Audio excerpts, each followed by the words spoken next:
kalau misalkan mereka berpergian, penting tidak daftar pustaka sebanyak itu? Apakah harus banyak? Apakah sedikit mana yang lebih bagus? Itu sampai sekarang saya, dan itu sesuatu yang selalu saya jadikan sebagai motivasi bahwa kita harus bertanya dulu kenapa. Itu sesuatu yang saya pelajari dari Pak Teguh. Nah, sekarang paradigmanya mahasiswa saya lihat ada model ketertarikan yang berbeda.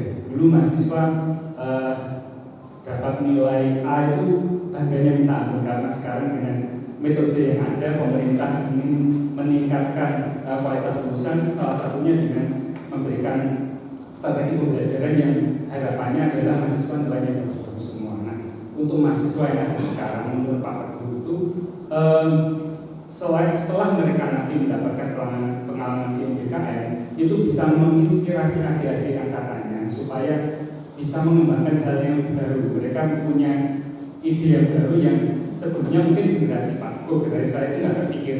Kadang-kadang generasi milenial itu punya pemikiran yang baru. Mungkin Pak Teguh ada tipsnya terkait hal itu. Terima kasih.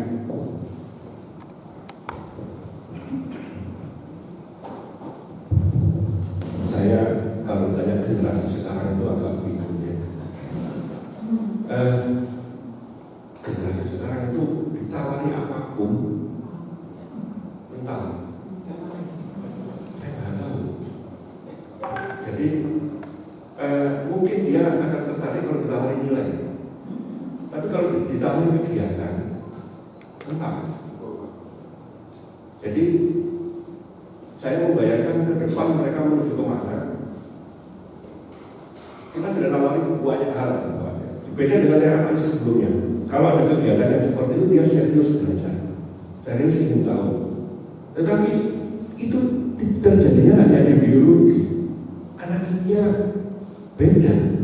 Ketika ada tawaran sesuatu yang baru, berbondong-bondong daftar. Anak fisika sampai dicegah oleh ininya berbondong-bondong daftar, tapi anak biologinya susah. Saya tidak tahu ya. Ketika kita bikin proposal yang berkaitan dengan tematik yang ada di Merak, yang ikut anak kimia sama anak matematik. Nah, biologi nggak ikut. Saya nggak tahu. Ditawari sampai nonton, entah, gitu ya. Mungkin kalau yang nawari agak muda, seperti Pak Randy atau Pak Fuad atau itu, mungkin mereka tertarik. Jadi ketertarikan mereka itu pada kemudaan itu, bukan pada generasi tua. Ya, Pak Sudiana mungkin akan berubah. Ya. Padahal konsepnya sama, tapi cuma yang tawarkan aja mungkin ya. Nah, saya sendiri kalau untuk anak-anak kita sekarang itu tadi bawahnya jawaban saya susah. Kita nawari mereka disentul ya, kita bikin ketahanan pangan. Idenya adalah ketahanan pangan itu untuk masyarakat pertanian di bawah, itu pagi. Untuk masyarakat yang di perkebunan, buruh-buruh kebun, ketahanan pangannya itu adalah berbasis pada umbi-umbian. Nah, sehingga saya mencoba masukkan umbi ke Sentul dalam rangka ketahanan pangan di sana untuk masyarakat penyandang karet yang nggak punya lahan dan sebagainya, itu bisa dimanfaatkan di situ. Anak-anak saya tahu seperti itu susah juga. Waktu kegiatan pengajian mereka nanam, tapi habis itu nggak disambangi. Wah, kalau nggak disambangi ya nggak termonitor kan, akhirnya banyak yang mati dan sebagainya.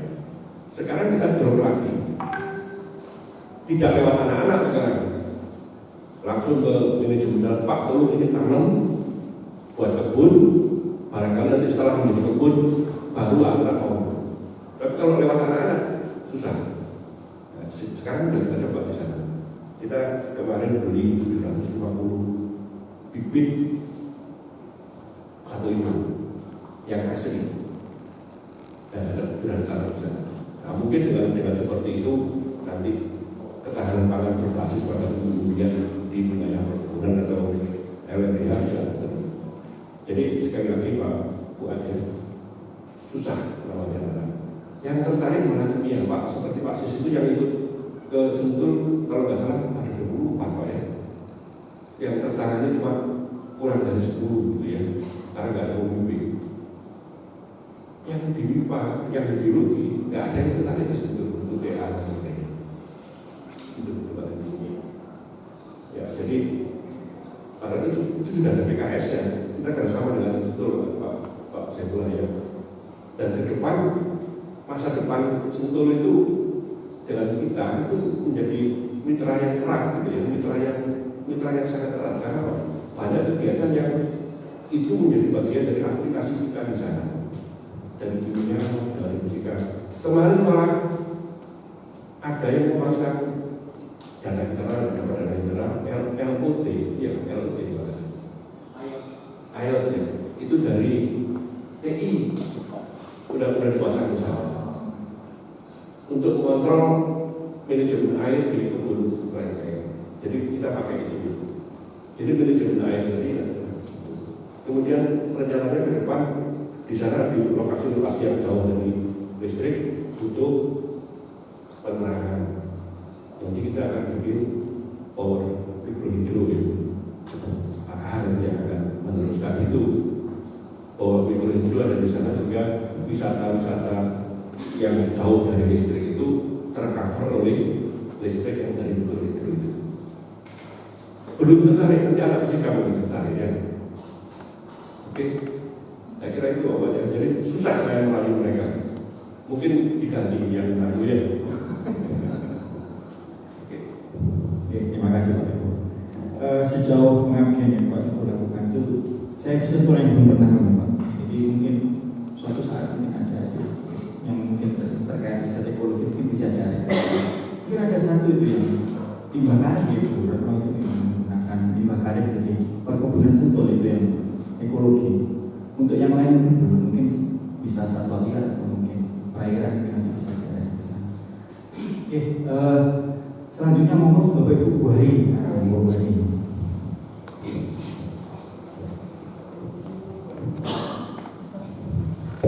Terima kasih. Assalamualaikum warahmatullahi wabarakatuh. Teguh itu saya kenal mulai tahun 99 ya.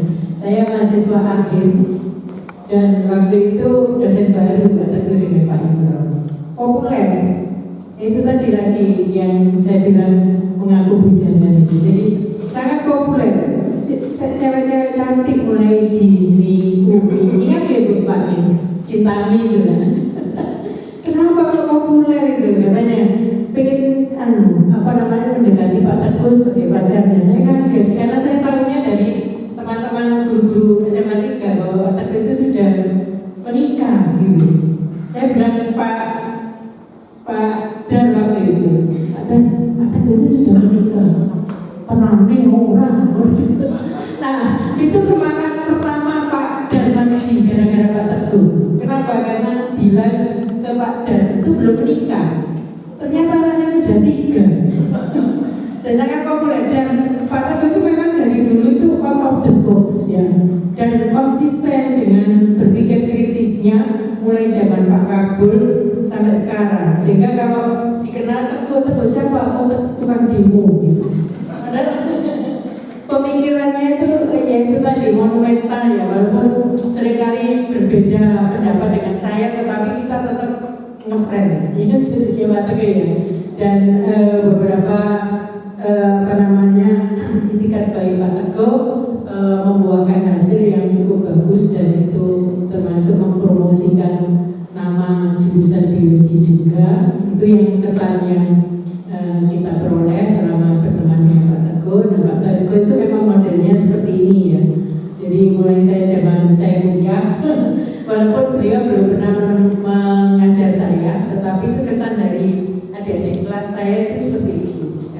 Kemudian berteman sebagai kolega di tahun 90 ya.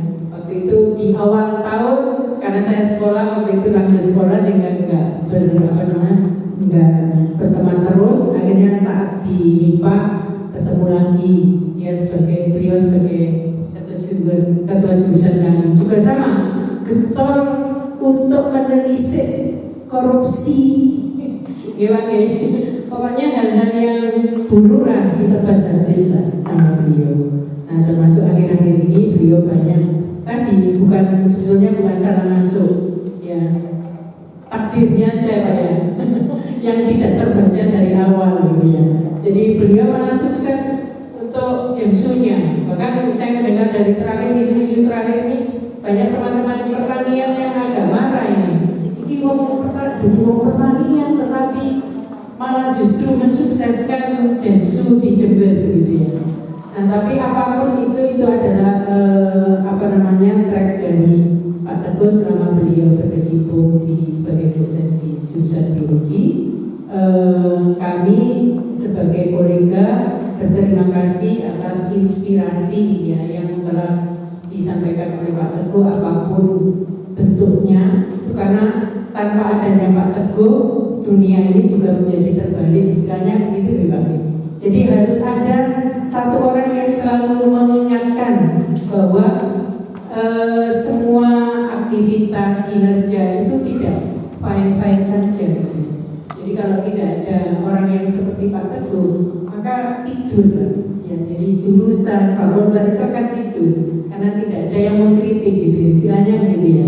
Jadi apapun kritikannya selama itu untuk tujuan yang baik ya, dalam hal ini untuk mempercepat pencapaian visi dari jurusan, itu saya baik ya.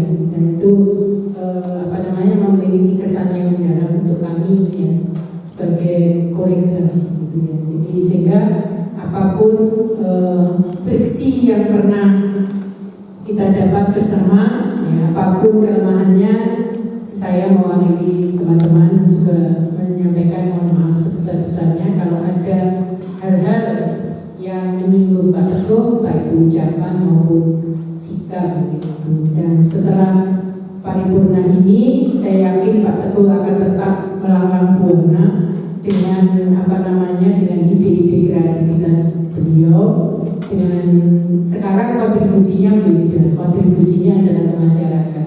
Nah, semoga apa yang menjadi ide beliau itu tetap menjadi sukses dan memberikan kontribusi besar untuk masyarakat sekitar. Mungkin itu Pak Teguh. Assalamualaikum warahmatullahi wabarakatuh.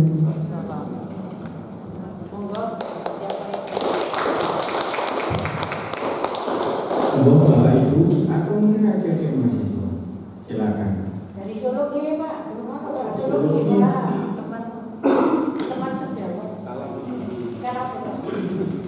Pak, saya ini Pak.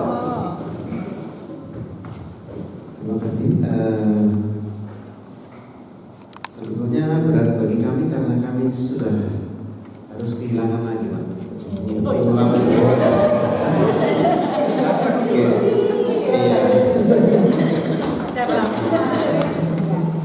Sebelumnya ketika ada Pak Teguh, ada Bu Yani masih bisa berbagi tugas. Ketika Bu Mariani dan dengan yang sekarang putra kami jadi harus berjuang kembali mencari kehilangan yang harus diisi oleh kami yang ternyata tidak mudah.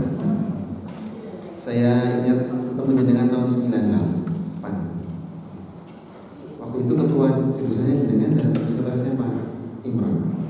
Saya termasuk terimaan pertama kalau di biologi. Setelah saya umum ya, kalau saya boleh memberi kesan, kalau di statistik itu Pak, di data statistik di sebaran data itu jenengan itu outlier Pak, outlier itu dulu kalau saya belajar itu saya hapus Pak. Setiap ada outlier saya hapus karena enggak ada Pak. Waktu saya sekolah di Groningen itu mau saya buang Pak, nggak boleh Pak, nggak bisa kamu buang karena aslinya begitu, nggak boleh kamu buang. Tapi kan saya nggak bisa nolak, nggak bisa, kamu harus sekolah, gimana caranya? Outlier nggak bisa dibuang. Gimana caranya? Jadi transformasi.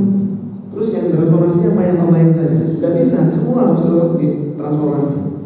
Akhirnya diubah, tampilannya berubah, baru saya dihitung. Saya belajar untuk memahami outlier harus transformasi, maka semuanya harus bertransformasi untuk memahami bahwa si outlier itu ternyata sebetulnya bagian dari kita. Iya, hanya yang kemudian saya pahami barangkali letupan yang dengan keluarkan itu adalah apa yang ada di kami yang kami tidak berani keluarkan. Jadi mungkin ketika melihat yang tidak adil, tidak apa, kami hanya bisa batin dengan berani ke depan. Jadi itu yang kemudian kami pahami mewakili dari yang kami. Tapi kami merasakan betul kehadiran jenengan kalau di pembagian mata kuliah barangkali Bu Eva, Bu Santi, tim dengan jenengan kalau dimasukkan mesti ada protes. Mau saya dari mana saja karena sudah siap dengan apapun membagi tugas. Itu kesan dari kami. Terima kasih atas motivasi pemain. Jangan memang bagi saya pribadi karena yang pertama saya kenal jadi patron saya karena saya mesti lihat dengan waktu pertama masuk bersama-sama dengan teman-teman CPNS baru waktu itu kita mau protes ke KPK yang kami gaji kita terlambat. Mbak Yuni itu dulu sampai langsung telepon ke kantor pusat. Jadi kita langsung ditegur Pak. Karena yang mau protes orang dari MIPA.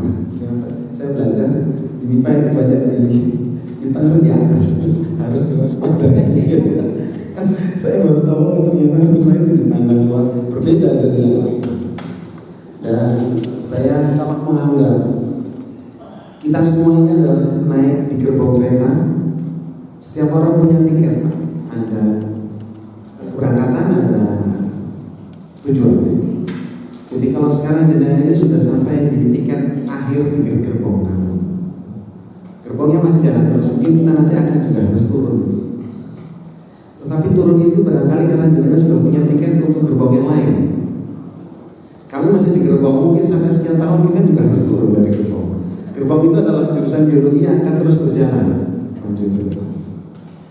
Sebagai yang kami tinggal di sini, kami hanya bisa berharap semoga jenengan di perjalanan nanti akan mendapatkan pengalaman yang lebih bagus, bermanfaat bagi yang lain. Dan terakhir, sebagai sesama anggota gerbong kami hanya berharap semoga hati-hati di jalan. Seperti yang itu saja Pak, terima kasih atas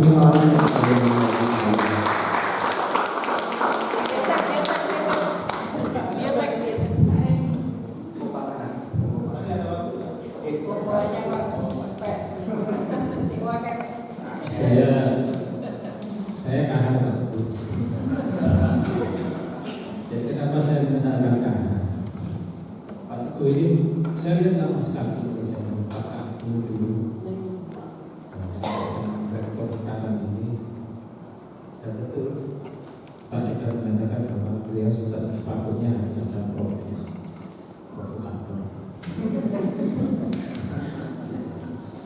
Nah, saya melihat Pak Teguh ini, sosok Pak Teguh ini, ya jujur saja dari saya sendiri. Beliau ini tepat berada di Fakultas Matematika MIPA, maksudnya MIPA. Dan saya pernah berselawat dengan beliau. Jadi beliau akrab semenjak tahun 2015. Betul ya? Baru pulang dari Jerman, beliau datang. Saya ingin beliau datang yang sebetulnya tidak pernah datang ke lab saya sebelumnya. Betul Pak Teguh ya? Saya ingin jujur aja. Jadi beliau tepat di Fakultas MIPA, Fakultas Matematika, Ilmu Politik. Jadi